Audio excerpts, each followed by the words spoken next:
పెద్దాపురం మండలం వడ్లమూరు రోడ్లో ఉన్నటువంటి ఎఫెక్స్ రొయ్యల పరిశ్రమలో పనిచేస్తున్న కార్మికులకు వేతనాలు పెంచాలని సిఐటియు డిమాండ్ చేసింది. వేతనాల పెంపుదల కోసం మహిళా కార్మికులు చేస్తున్నటువంటి ఆందోళనకు సిఐటియు పెద్దాపురం మండల కమిటీ తరపున మద్దతు తెలుపుతూ కంపెనీ గేటు ముందు నిరసన తెలియజేసి కార్మికుల సమస్యలపై తక్షణం ఎంక్వైరీ నిర్వహించాలని ఆర్డీఓకు వినతిపత్రం అందజేశారు.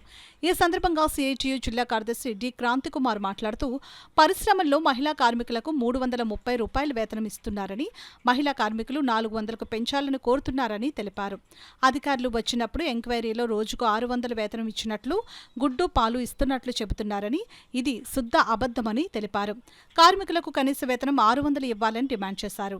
కార్మికుల సమస్యల పరిష్కారానికి అధికారులు చొరవ చూపాలని ఆర్టీఓకు విజ్ఞప్తి చేశారు.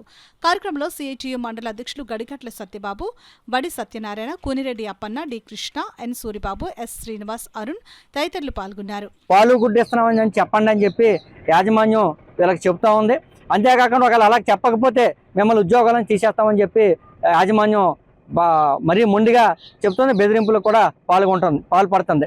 రెండు, వీళ్ళెవరికీ కూడా వారాంతపు సెలవులు లేవు. ఏ రోజు పని చేస్తే ఆ రోజే వేతనం ఇచ్చే పరిస్థితి కనబడుతుంది.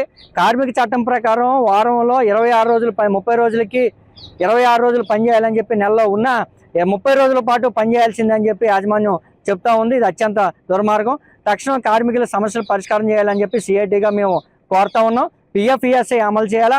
పిఎఫ్ఈఎస్ఐ అమలు చేయడంతో పాటుగా కార్మికులకి సిఎల్స్ ఈఎల్స్ కూడా ఇవ్వాలని చెప్పి మేము కోరుతున్నాం. మహిళలకు భద్రత కల్పించాలి. పని గంటలు కూడా 8 గంటలు పని తినమని చెప్పి వాళ్ళతో రమ్మని చెప్పి ఈరోజు 10-11 గంటలు కూడా పని చేయించుకుంటున్నారు. ఎక్కడో దూర ప్రాంతం నుంచి ఇక్కడికి వచ్చేసరికి 2 గంటల ముందు బయలుదేరుతున్నారు. ఇక్కడ పని 1 గంట అదనంగా అయిన తర్వాత ఇంటికి వెళ్ళాలి ఇంకో 2 గంటలు పట్టే పరిస్థితి కనబడుతుంది. అందుకని కార్మికుల సమస్యలు తక్షణం పరిష్కారం చేయాలని చెప్పి కోరుతా ఉన్నాం. లోపల వలస కార్మికులు కూడా అనేక మంది ఈరోజు హాస్టల్లో లోపల అనుమతులు లేకుండా హాస్టల్ నడుపుతా ఉన్నారు. లోపలి కార్మికులు అందరూ ఉన్నారు. వాళ్ళందరూ కూడా న్యాయం చేయాలని చెప్పి మీ సిఐటిగా డిమాండ్ చేస్తున్నాం.